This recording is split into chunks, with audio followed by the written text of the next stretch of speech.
Hello everyone, we meet again, and today we're going to study about global human resources management that taken from chapter 19, the book of Charles Hill about international business. The learning objective of this chapter is the first to summarize the strategic role of human resource management in the international business, and the second one to identify the pros and cons of different approaches to staffing policy in the international business and explain why managers may fail to thrive in foreign posting. We also will learn about recognizing how management development and training program can increase the value of human capital in an international business firm. Explain also how and why performance appraisal system might vary across nation and why the compensation system might vary also in some of the country. Understanding the last one, we understand the organized labor influence toward the multinational company. Let us start after this slide talking about what is human resource management. Human resource management refers to the activities an organization carries out to utilize its human resource effectively. If we're talking about international business and we want to manage our staffs, we usually also talk about the roles of the expatriate, someone that we hire that came from our organization to work or handle the foreign business outside our country. And the activity includes in the human resources such as determining the firm's human resource strategy and then doing staffing, performance evaluation, management development, also taking care of the salary or the compensation, and the last one is talking about labor relations because our staff usually they unite one to another to make sure that their rights is equal with the obligation that given by the organization. Talking about the roles of human resource in the international setting is a very complex. We will find a lot of problems such as differences between countries in labor markets and then also different culture, different legal system, also different economic system that will influence a lot of part of our organization. And human resource management must also determine when to use expatriate. An expatriate is those who are the citizens of one country that working abroad for the company. And we think about who should be sent on foreign assignment and then how they should be compensated and then how they should be trained, how they also should reoriented once they finish their duty working abroad as we requested. If we see from this picture, we can see that the role of the human resources is focused in three parts of the organization. We're talking about managing people, we're talking about managing culture of the organization, as well as we're talking about how to give a proper incentive and also control the performance of our staffs.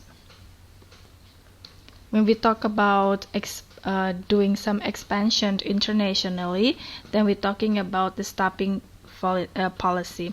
The staffing policy is concerned with the selection of employees who have the skills required to perform a particular job. Staffing policy is a tool also to promoting the firm's corporate culture, especially if you are starting to enter a new market internationally, where our organization will have our own norms and value system, and then the companies that we build in a foreign country, or we call that as a host country, they should also know about organization. So that's why we have to have some kind of arrange some kind of policy for them. And this can be useful also to build a strong corporate culture that can help the firms implement its strategy. There are three main approaches to staffing policy within the international business. The first one is ethnocentric approach, the second one is a polycentric approach, and the third one is a geocentric approach. We will discuss about each of the approach one by one through the slide. In this slide, we're talking about ethnocentric staffing policy. The ethnocentric approach is the staffing field, key management position with parent country's national. So it means that if you came from Germany company, then you open your manufacturer in other countries such as in Japan, then those who will lead the management position should be those who came from Germany itself. So the nationality of the leaders, the directors, the CEO of that country in Japan should be the home country nationality. And this makes sense for firm with an international strategy. Some of the company who apply the ethnocentric policy, they believe that there's a lack of qualified individual in the host country to fill senior management position. So they have some kind of small beliefs or trust toward the host country. They believe that the people there has no similar capabilities and skill for leading their manufacturer or their company on that country. The second opinion is that they believe this is the best way to maintain a unified corporate culture, because every organization, they have their culture, and then in order to inherit that culture to the other companies that they open their business abroad, they have to also place someone who understands about their culture, and of course it came from their own staff who has the same nationality. And the third point is that the value can be created by transferring core competencies to a foreign operation via parent country's national. So this is as the facilitation for those who need to transfer the core competency for the people who work in the host country, so they have some kind of a similarity or equal level of expertise. And then there are some kind of drawbacks for applying ethnocentric staffing policy. The first one is to limit advancement opportunities for the host country nationals. For example, you open in Japan, you are Germany companies, you cannot be able to believe that and give a chance to the staff from the host country to get higher promotion and at the end leading the managerial position and so on. So the opportunities is small if you applying the ethnocentric stuff. The second one, it can also lead to cultural myopia. Cultural myopia is when you try to overwatch the national culture. You try to only focus on your own culture without you try to make some adjustment by learning the other culture, especially the host country culture, and that makes you lost some kind of a local wisdom, some kind of a local culture that you need to learn to understand about that market. So cultural myopia can be dangerous too. The example of the companies who they applying the ethnocentric staffing is such as Panasonic and Sony. These two companies came from Japan, and then when they opened the companies outside their own domestic market, they usually applied and placing their own peoples from their own nationality to lead on the managerial position. The second staffing policy, called as the polycentric. The polycentric approach will recruit host country's national to manage subsidiaries in their own country and the parent country national for positioned as at the headquarters. Back to the example between Germany to Japan. So if a Germany car manufacturer would like to open a manufacturer in Japan, they will recruit a Japanese to lead the managerial position. But of course, they will not allow for those who sit on the headquarters to be lead from someone else outside Germany. So in the headquarters should be Germany, who positioned in a managerial or the top management. And the reason why they try to use this kind of approach is they believe that if they want to understand about local market, if they want to pursue a localization strategy, this is the most effective staffing policy because they will get some insight and knowledge. They have some skill to understand the host country's market better than if you need to lead as the someone who came from that country. And then this is also can minimize the cultural myopia, as we have known before from the previous slide, that the cultural myopia will finally fail you to understand about the local market itself. And the third one, it is also believed that it's less expensive to implement rather than the ethnocentric policy. It is because you don't have to send an expatriate to working abroad. But they have some kind of a drawbacks here. The host country's national have limited opportunities to gain experience outside their own country, so cannot progress beyond their senior position in their own subsidiary or their own branch. And there will be a gap formed between host country management and also parent country manager, especially we talk about culture, right? The host country manager, they have their own culture because they originally came from that country, while the parent country manager, they have their own culture, and there will be some gap there if we're talking about managing things. And then the first drawback will actually they'll not be able to pursue a higher position, especially in the headquarters. The third staffing policy we called as the geocentric approach, and then the geocentric approach is seek the best people regardless of nationality for key jobs. And then there are some organizations that apply this, and the example here is Coca-Cola and Apple. So Coca-Cola, Apple, and I believe that Google the same thing, and Twitter, or now they name themselves as X, they also apply geocentric approach. As you can see that there are some Indian that already become the CEO of those companies, right?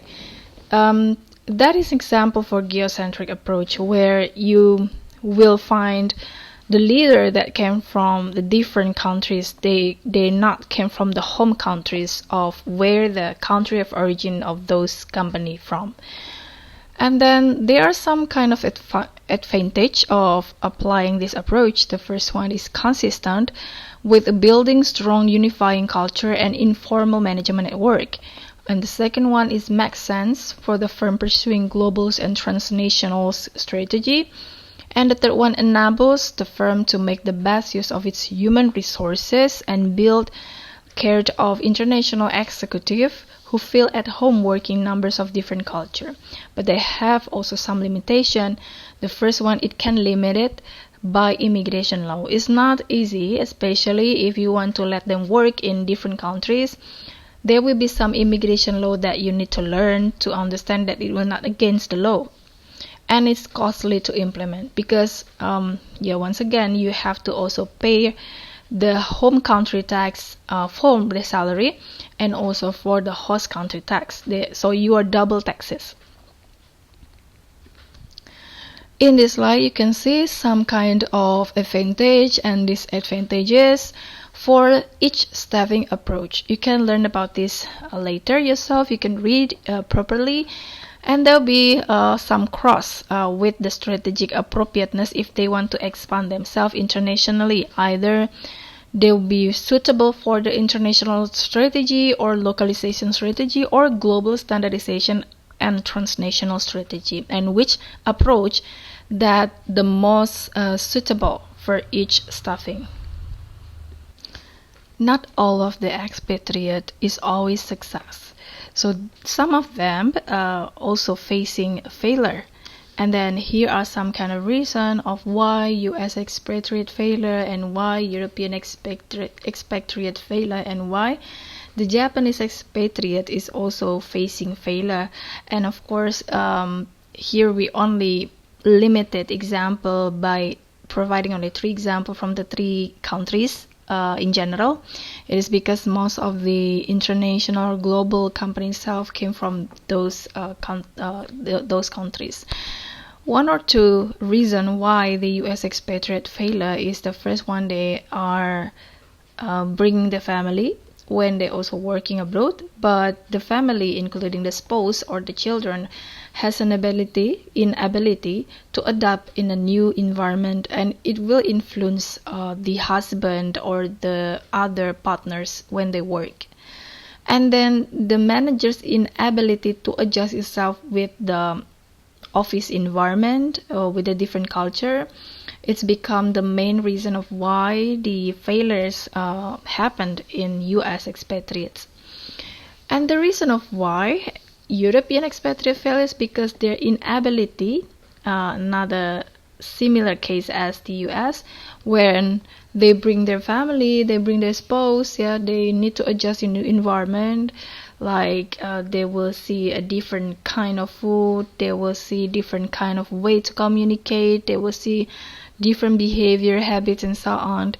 It's not easy to always adjust directly, so that will influence the partners who being assigned to work, and it usually will fail them too. And some reason for Japanese expatriate failure is because of the lack of technical competence or inability also to cope with larger overseas responsibility. I think this is related also with the culture. The Japanese is really strict with their own culture. They are very tidy, really structured when they work, and not all the countries will do the same thing. So the skill level will be also different. Perhaps the Japanese is really technological, really and practical, but perhaps in different countries you need to make a different method through a traditional way. So here are some kind of example of why some expatriate fails, especially from three countries. Then, how can firms reduce expatriate failure? The firms who can reduce expatriate actually can do it from the selection procedure. So they have to make sure when they choose someone to work with as an expatriate and prepare them as an expatriate, then they should have some very skillful person and an ability to also adjust a new environment. Therefore, they mentioned that predict expatriate success here. The first one is self-orientation. Non-expatriate, they should have a good self-esteem, a self-confidence, and mental well-being. They should have some high confidence. They believe with themselves. They be able to cope any challenges, any hassles, and any barriers they might face in the future. So the self-orientation of these people should be very firm. And the others' orientation, this person should be an ability to interact effectively with the host country national. So they also have some kind of capability to adjust and being flexible and be able to love to communicate and interact with a different culture. And perceptual ability, the ability to understand why people or other countries behave in the way they do. So they have to be able to have a high level of understanding of why people behave in a way that is really different with their own. And then the fourth one is cultural toughness, the ability to adjust to a posting. So of course, if you are an expatriate, you're not only being hired with a high salary, but of course you need to face a very different environment, very different culture, and you have be able to struggle and be able to adapt easily to that kind of a new location. Why an expatriate, they should have a global mindset, and why is it really important to have a global mindset itself. The global mindset may be the fundamental attribute for a global manager because it helps you to have an ability to have cognitive complexity and cosmopolitan outlook. You have a global outlook toward a different culture, and then you should also have an ability to understand cognitively the complexity of having a new thing.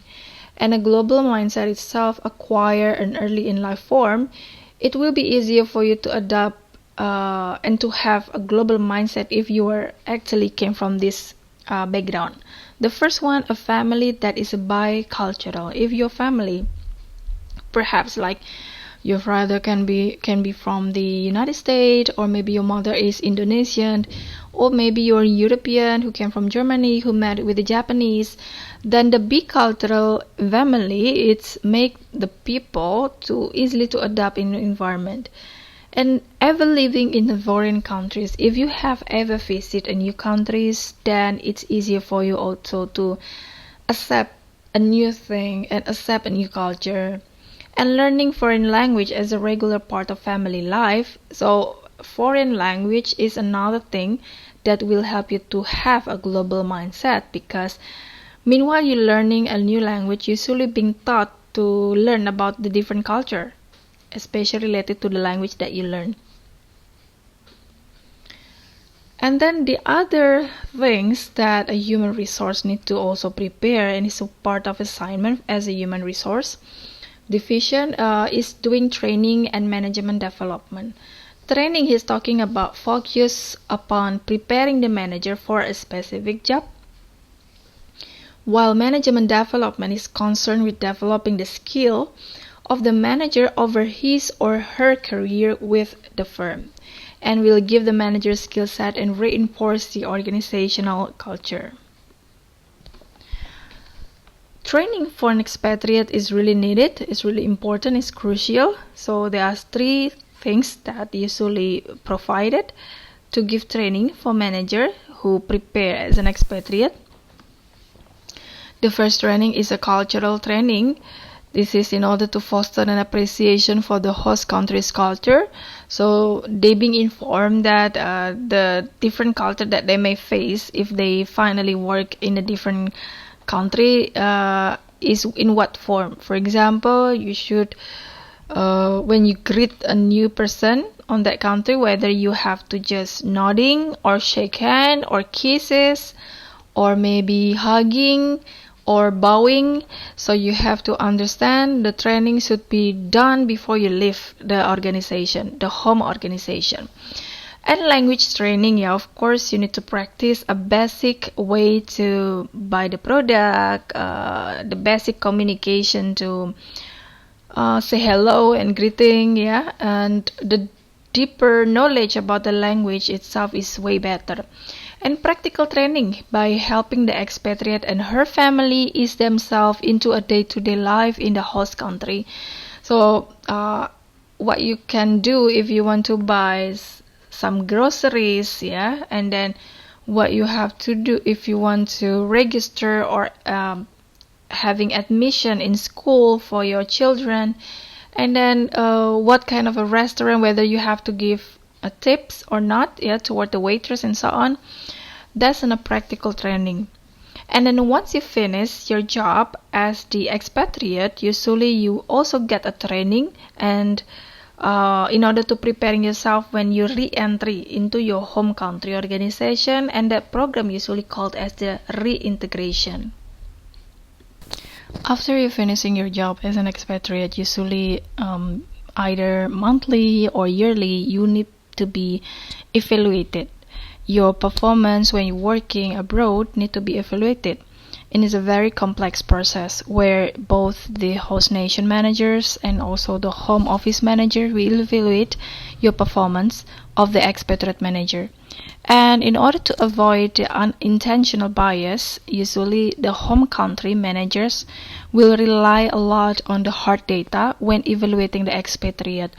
The example of the hard data itself, for example, came up from the whether you fulfill the target being set by the manager itself, yeah, for you to achieve, and then either from the transaction data, from the sales data, or the productivity level that through a survey and so on, or some kind of review or questionnaire or survey that filled by the colleague of the work or of the who work with you.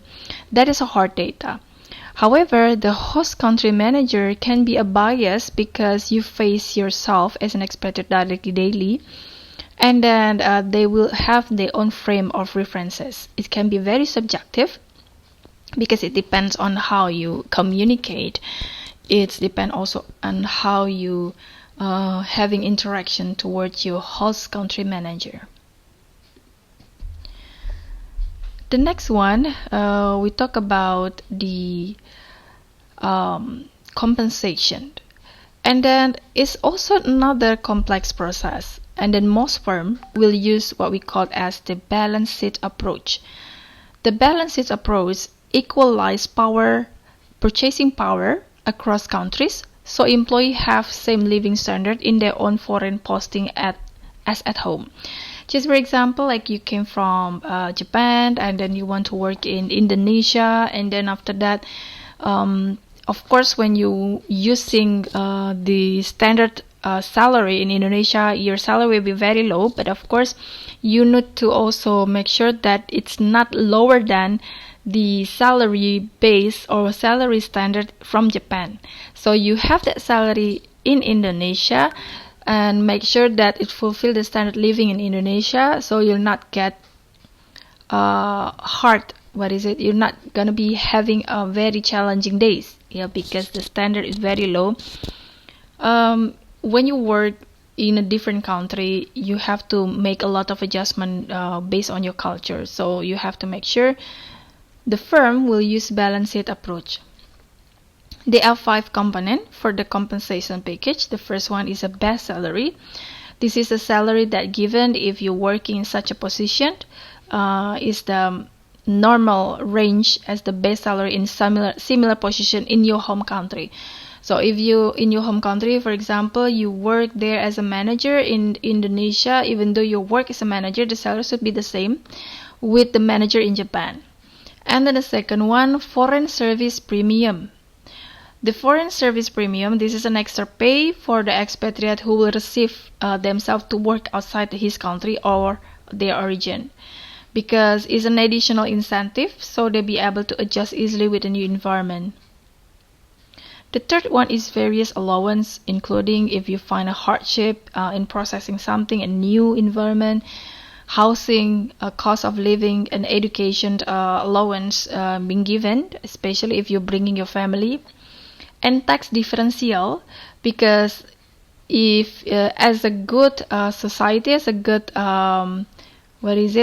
peoples in your country, you have to pay for taxes. But when you also come to work in different countries, you also need to have taxes. Yeah, and then that's why you have your double taxes. So the tax differential here talking about that the firms should help you to pay the income tax for both, the home country and host country, and there are some kind of way how to deal with that. And then the fifth one is a benefit, where the firms provide some level of medicals and pension benefit abroad that employees receive similar at home. Okay, the last one we talk about international labor relationship. Of course, in every companies they also have labor union, and labor union can limit a firm's ability to pursue transnational or global strategy if they don't want it. And then HRM needs to foster a good relationship, harmony, and minimize conflict between management and organized labor. One of the things that concerned by the organized labor is that the multinational can counter union bargaining power by threatening to move the production to another country. Just for example, like you doing demonstration to the company because of your salary is too low, and then the multinational company itself like threaten you as the organized labor that I will not open the manufacturer here, so you cannot work any longer, so I'll move my production abroad. So that's become the things that they concern most. And the second one, multinational company will farm out only low-skill job to foreign plants, making it easier to switch production location. So they only hire a low-skill job, and then a low-skill job usually they have lower bargaining value, and that it makes the multinational company is easy to move whatever they want. So because they need the job, the low-skill employee needs the job. And the third one, multinational will import employment practice and contractual agreement for their own home countries and reduce the influence of union. So another things to concern by the organized labor here. Here are some response given by the organized labor and also by the multinational company responding to each of other party. The organized labor respond to the power of the multinational country by increasing the bargaining power. They will cooperate with international organizations such as ILO, International Labor Organization, to make sure that the bargain point is way higher than the multinational company. They also lobbying for national legislation to restrict multinationals, so they will communicate with the government asking for a specific policy, so the multinational company not having an overpower, so the lobby will be accepted better. And trying to achieve regulation of the multinational through international organizations such as United Nations, and I think the other United Nations is ILO too. How about multinational response to organized labor?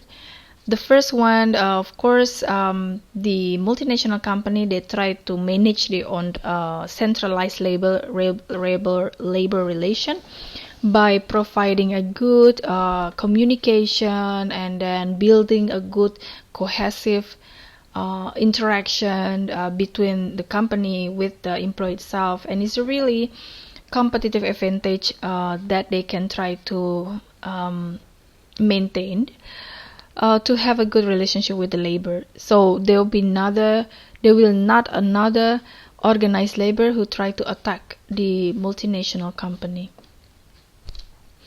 I think that's the only thing that I want to provide for this chapter. I hope that you can get insight and knowledge, and thank you for listening. I hope that you can the next step working on your assignment on the course site.